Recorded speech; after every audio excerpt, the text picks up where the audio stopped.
Vamos então aqui dentro dessa seção, a primeira questão. Recursos de monopólio.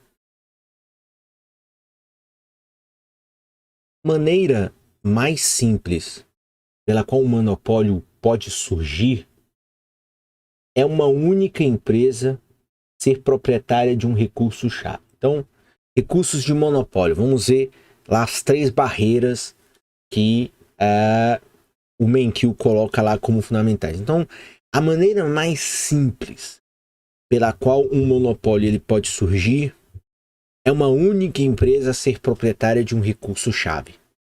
Então, considere, por exemplo, o mercado de água em uma pequena cidade do Velho Oeste. E esse exemplo também se aplica aos casos brasileiros. Se dúzias de moradores tiverem poços em funcionamento,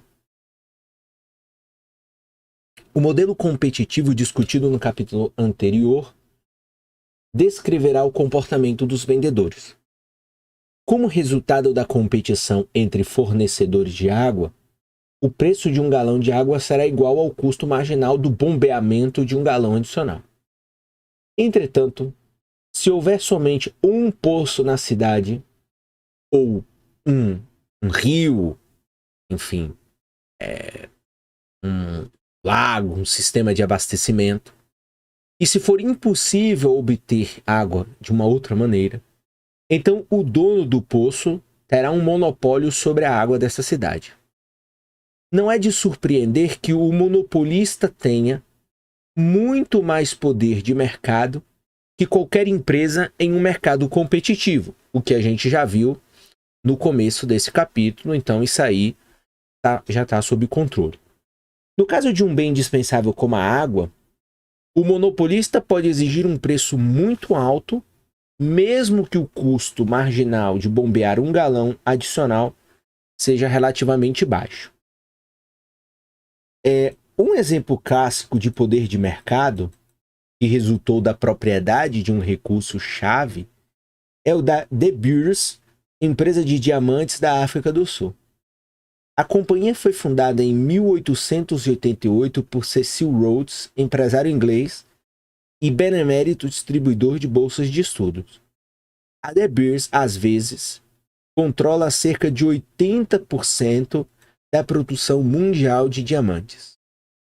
Como sua participação no mercado é de menos de 100%, a De Beers não é exatamente um monopólio, mas nem por isso a empresa deixa de exercer influência considerável sobre o preço mundial dos diamantes.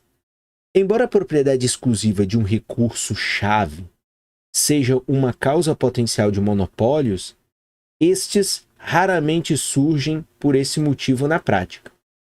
As economias atuais são grandes e os recursos têm muitos proprietários. Com efeito, como muitos bens são negociados internacionalmente, o alcance natural de seus mercados muitas vezes é mundial. Assim, há poucos exemplos de empresas que sejam proprietárias de um recurso para o qual não haja substitutos próprios. Então, veja só, existem na economia hoje muitos monopólios baseados, portanto, nessa questão de ter um recurso-chave. Isso não significa, como deixou claro aqui no caso da África do Sul, você tem monopólios, mas isso não significa 100% do fornecimento. Como, por exemplo, energia elétrica. Você só pode comprar energia elétrica de um fornecedor. Então, nenhuma cidade no Brasil tem 3 fornecedores de energia para você escolher. Mas a partir do momento que eu, por exemplo, coloco na minha casa uma energia solar, eu já criei uma alternativa de energia. Mas essa é uma outra energia, é energia solar. Então, se a gente for fragmentando os mercados, nós vamos ver que cada vez mais você vai ter segmentos e subsegmentos, mas você tem dificuldade de substituir esse bem do monopólio. E veja, claro que existem alternativas, igual um fornecimento de água. Existe alternativa, desde que legalizada, de você, por exemplo, cavar um poço artesiano no seu terreno. Isso tem seus custos. Você vai poder ter um fornecimento de água? Vai poder ter um fornecimento de água. Mas isso, consequentemente, tem um custo. Então, existe uma alternativa, mas essas alternativas elas representam do ponto de vista do mercado, é uma participação total muito pequena, mas é muito pequena, e o que não tira o poder dessas grandes empresas que detêm boa parte da sua capacidade de ter, portanto, um poder de mercado. Então veja, no caso da África do Sul, ainda que eles tenham 80% da produção mundial, portanto aqui no caso é um monopólio mundial, mas eles ainda têm poder de exercer esses poderes de mercado dentro aí do segmento em que eles atuam. Então, isso aí é para ficar bem claro. Por quê? Porque é claro que aqui nós estamos fazendo organizações em caixa, né?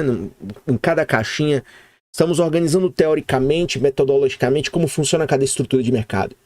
É claro que na prática da realidade concreta, existem uma infinidade de outras questões e formas de comportamento das empresas e das organizações, das indústrias ou da organização de setores, que não vão se encaixar perfeitamente dentro de cada modelo, mas esses modelos mostram como as características e a natureza de cada tipo de estrutura de mercado. Então, aqui é teórico, é claro que a teoria ela tem uma característica de ter uma argumentação mais pura, mais estruturada, mais alinhavada, mas na realidade concreta a gente precisa fazer algumas mediações entre as várias estruturas de mercado, assim como a gente falou lá do caso das empresas competitivas. Ou seja, é difícil você encontrar um mercado onde exista uma competição perfeita, mas você tem alguns mercados que têm alguma característica dessa, são poucos, são raros, mas tem com alguns detalhes, assim como a gente está vendo que o monopólio, você também tem